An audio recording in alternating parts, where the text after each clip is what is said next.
আসসালামু আলাইকুম সুপ্রিয় সরকারি চাকরি প্রত্যাশী ভাই ও বোনেরা, জব হেল্পলাইন পেজে আপনাদের স্বাগতম।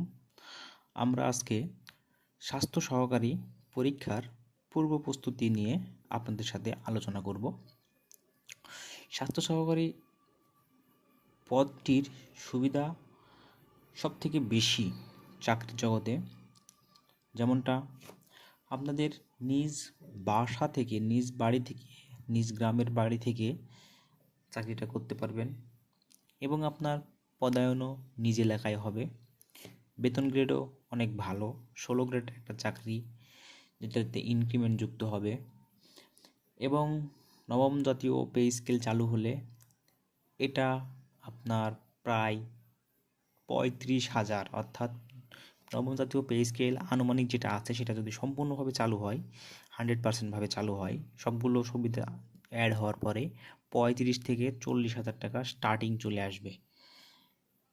এই কারণে এই চাকরিটি খুব বেশি অ্যাট্রাকটিভ। তো চলুন আমরা আজকে আমাদের এই জব হেল্পলাইন পেজে আপনাদের স্বাস্থ্য সহকারী যে চাকরির পরীক্ষাগুলো সামনে হবে বিভিন্ন জেলা সিভিল সার্জন কার্যালয়ে, তার প্রস্তুতিটা দেখে নিই। এখানে আমরা মূলত লিখিত আকারে পরীক্ষাটি হয়। লিখিত আকারে পরীক্ষা হয় যেটা হচ্ছে 16 থেকে 20তম গ্রেড বা 11 থেকে 20তম গ্রেডে যে লিখিত আকারে পরীক্ষাগুলো হয় ঠিক ওই রকমই। তবে এখানে আমরা আজকের ভিডিওতে প্রত্যেকটা সাবজেক্টের কোন কোন টপিকস থেকে প্রশ্নগুলো আসে বা আসতে পারে তা আপনাদের দেখাবো। এখানে তার আগে আমরা মার্কিংটা বলে নিই। অধিকাংশ সময় লিখিত পরীক্ষাতে 80 মার্কসের লিখিত পরীক্ষা হয়। যখন একটা পরীক্ষায় 80 মার্কসের লিখিত হবে তখন আপনাকে তারা ভাইভাতে 20 মার্কস রাখবে। আর যদি সিভিল সার্জন কর্তৃপক্ষ 70 নাম্বারের পরীক্ষা নেয় তাহলে আপনাকে ভাইভাতে 30 মার্কের জন্য রাখবে। তো এটা হলো আমাদের মোট পরীক্ষা মার্ক। এবং যদি এমসিকিউ পরীক্ষা হয় ঠিক 80 বা 70, তাহলেও এই টোটালটা আসবে 100। এই 100 মার্কের উপর নির্ভর করে আপনার ওয়ার্ডে যে পদটা খালি ছিল তার বিপরীতে টিকানো হবে এবং তার বিপরীতে আপনাকে নিয়োগ দেওয়া হবে। এখানে আবেদনের জন্য আরেকটা বিষয় আছে যেটা আমি প্রত্যেকটা ভিডিওতে বলার চেষ্টা করি, যে ওয়ার্ড 1, 2, 3 তিনটা ওয়ার্ড পাওয়া যায় আবেদনের বেলায়। অর্থাৎ আপনি যে ওয়ার্ডের বাসিন্দা সেটা, যেমন আমার ক্ষেত্রে হয় আমি 6 নম্বর ওয়ার্ডের বাসিন্দা, কিন্তু আমি যখন আবেদন করতে যাই তখন দেখি 1, 2, 3 তিনটা ওয়ার্ড আছে, কিন্তু আমার 6 নম্বর ওয়ার্ডটা নাই। তাহলে এটা দেখতে হবে কিভাবে, যে আগে যে ওয়ার্ডগুলো ছিল সেগুলোকে 3 গুণিতক করা হয়েছে। অর্থাৎ আপনার ইউনিয়নে যদি 9টা ওয়ার্ড থাকে তাহলে 1 থেকে 3 হবে পুরাতন 1 নম্বর ওয়ার্ড, 4 থেকে 6 হবে পুরাতন 2 নম্বর ওয়ার্ড, 7 থেকে 9 হবে পুরাতন 3 নম্বর ওয়ার্ড।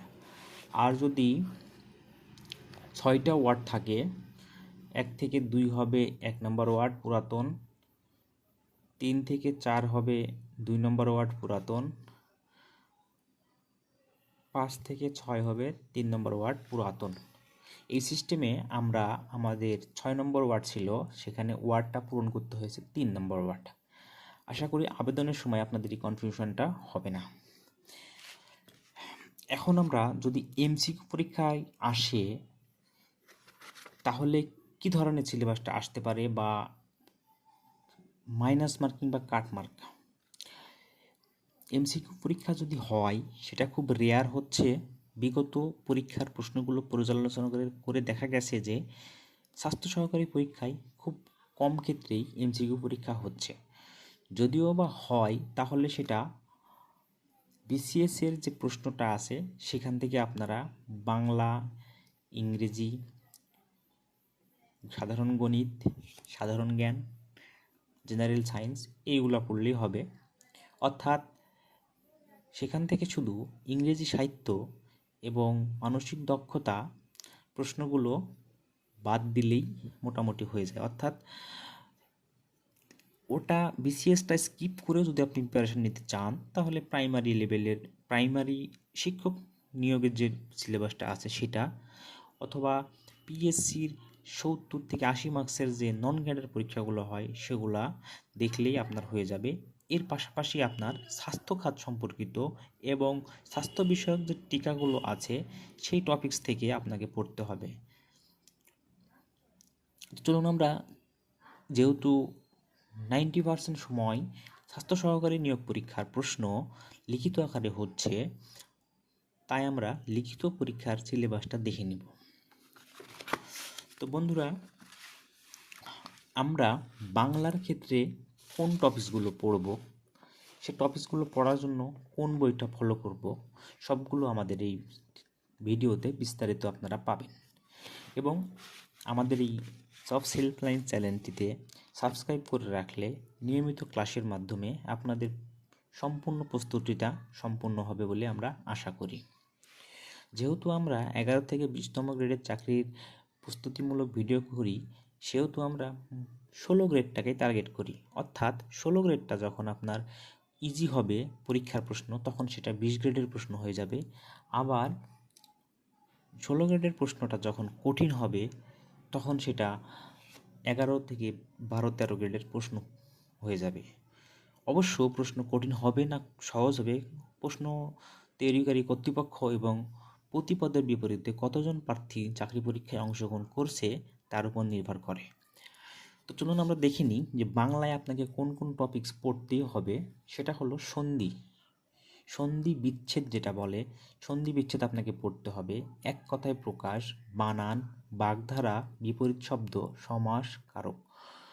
এখান থেকে যদি বলেন মোটা দাগে আপনি 4টা টপিক পড়ে কমন নেবেন, 4টা টপিক পড়ে কমন নিতে পারবেন।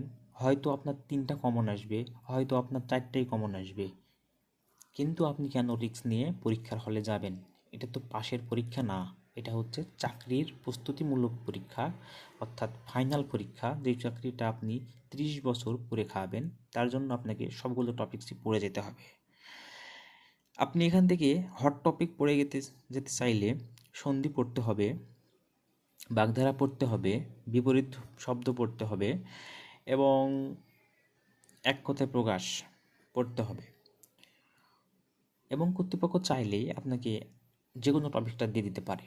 এবং এর পাশাপাশি কিন্তু আপনাকে বাংলা এবং ইংরেজিতে স্বাস্থ্যখাত সম্পর্কিত, রিসেন্ট টপিক সম্পর্কিত, আপনার জেলা সম্পর্কিত বিষয়গুলোতে গুঁড়ো একটা জ্ঞান নিয়ে যেতে হবে, যেন 4 মার্কের একটা লিখিত আইটেম আপনাকে প্যারাগ্রাফ বা অনুচ্ছেদ লিখতে দিলে আপনি লিখতে পারেন। এই সিলেবাসের বাইরেও এক্সেপশনাল কিছু সিভিল সার্জন কার্যালয় পরীক্ষায় প্রশ্ন করতে পারেন। যেমন আপনাকে বললো যে কাল কত প্রকার ও কী লিখে দেন, আপনাকে একটা শব্দ দিয়ে বললো প্রতিশব্দ লিখুন, 4টি লিখতেই পারে। তবে আমরা যে সিলেবাসটা পরিচালনা করে পেয়েছি সেই সিলেবাসটা আপনাদের দেখাচ্ছি। ইংরেজিতে আপনাদের পরীক্ষায় আসবে যেটা, সেটা হচ্ছে অ্যাপ্রোপ্রিয়েট প্রিপোজিশন 5টা, voice sense, spelling, voice sense যেটা ট্রান্সফরমেশন, ন্যারেশনও যুক্ত হইতে পারে এর সাথে, 3টা ন্যারেশন 2টা ভয়েস, এরকমভাবে দেওয়ার সম্ভাবনাও থাকে, তবে ভয়েসটা বেশি ইম্পর্টেন্ট। স্পেলিং, স্পেলিংটা আপনাকে অবশ্যই করতে হবে। রাইট ফর্ম অফ ভার্ব, যেটা আপনার with clue without clue table 9-10 করছেন, সেটারই রূপটা এখানে আসবে। এটা সেন্টেন্স অনুযায়ী আসবে, প্যারা অনুযায়ী আসবে না। ইডিয়াম ফ্রেজ, ইডিয়াম ফ্রেজগুলোর অর্থ সহ পড়তে হবে যেন আপনারা পারেন বাক্য তৈরি করতে। তো এই মোটামুটি ইংরেজির প্রশ্ন। এবং কিছু কিছু সিভিল সার্জন কার্যালয় ইংরেজি থেকে বাংলা অথবা বাংলা থেকে ইংরেজি অনুবাদ দিয়েছে। আবার কিছু কিছু সিভিল সার্জন কার্যালয় সরাসরি প্যারাগ্রাফ অনুবাদ দিয়েছে, আবার কিছু কিছু জায়গায় দিয়েছে একটি প্রতিটা আলাদা আলাদা বাক্য অনুবাদ, যেটা ট্রান্সলেশন বলা হয়।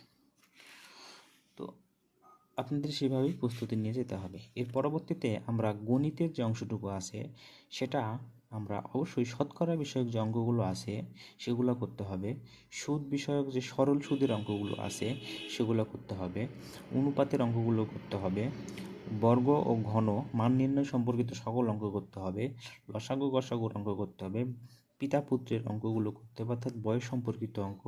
উৎপাদক তো করতেই হবে, এর পাশাপাশি আপনাকে বেসিক জ্যামিতির যে ধারণা আছে সেগুলো নিতে হবে। এখন বেসিক জ্যামিতির ধারণা কত? এখন যদি বলা হয় যে একটি বৃত্তের পরিধি 10 সেন্টিমিটার,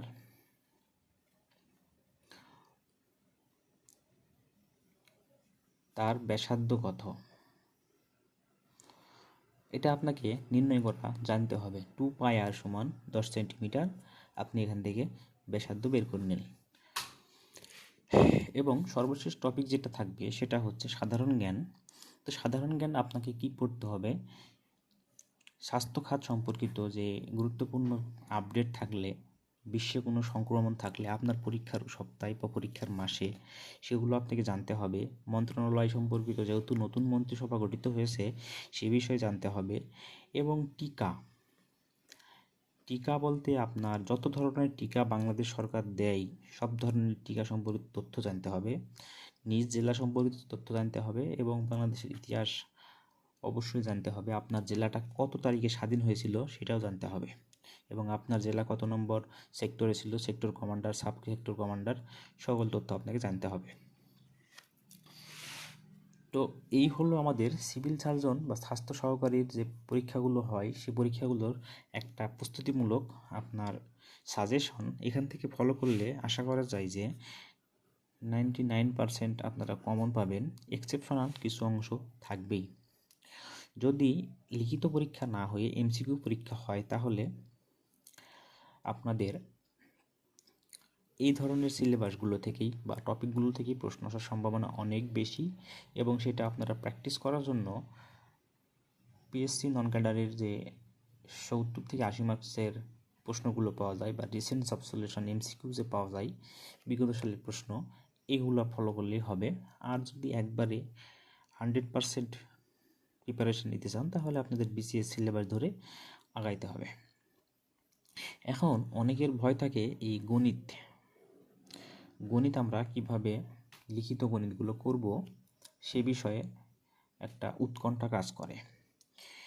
এখানে আমরা প্রশ্ন বিশ্লেষণ করে দেখেছি যে এই টপিকগুলো থেকে প্রশ্ন আসে, কিন্তু এই প্রশ্নগুলো নতুনভাবে কোনো তৈরি করা প্রশ্ন না, এই প্রশ্নগুলো বারবার আসে, সেই প্রশ্নগুলো এখানে দেওয়া থাকে। এমনকি বিভিন্ন চাকরি পরীক্ষায় বা চলতি বছরে বিগত 6 মাসের ভিতর যে চাকরি পরীক্ষাগুলোতে এমসিকিউ আকারে অঙ্ক এসেছে, গণিতের সমস্যা এসেছে, সেই গণিতগুলোই এখানে লিখিত আকারে দিয়েছে।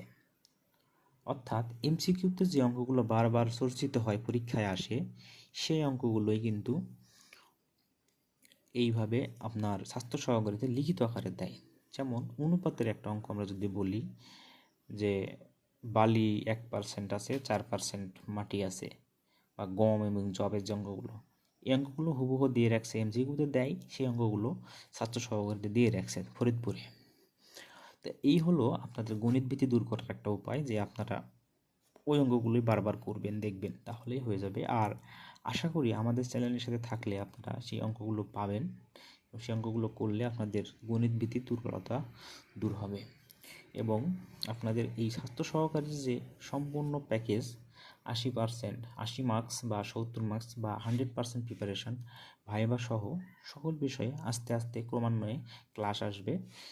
সেই ক্লাসগুলো দেখার আমন্ত্রণ রইল। ধন্যবাদ সকলকে। আসসালামু আলাইকুম।